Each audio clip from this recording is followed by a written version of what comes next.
دا شکر دی الحمدلله ته ښه یې جوړ یې یا عمل دی شکر تی څنګه یاست بیداره یاست کور دې اوس چیرې دی یاره کور خو نو اوس ما خاص د کوټ په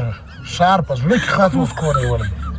یا په چاوڼۍ کې دی خاص په مین چاوڼۍ کې دی ٹھنڈی چار کلفے دل بہار کلفے کھوئے ملائی والے لاچی پستہ بادام ربڑ یا دلته د نیټورک ډېره مسله ده نه نیټورک دی څه دغه شي نو بیا هلته غږ نه دررسېږي کټ کړی نه دی نیټورک مسله ده ګور دلته خو ګرده د غټ غټ کسان اوسي وکیلان دي ججان دي فوجان دي په چاوڼۍ کې خو د معاملې سړي کار نه دی یاره کور نیول یا دلته غریب سړی چې دلته خو ما کس غریب سړی لیدلی نه دلته خو د ښار ګرده دا غټ غټ کسان راځي کورونه ونیسي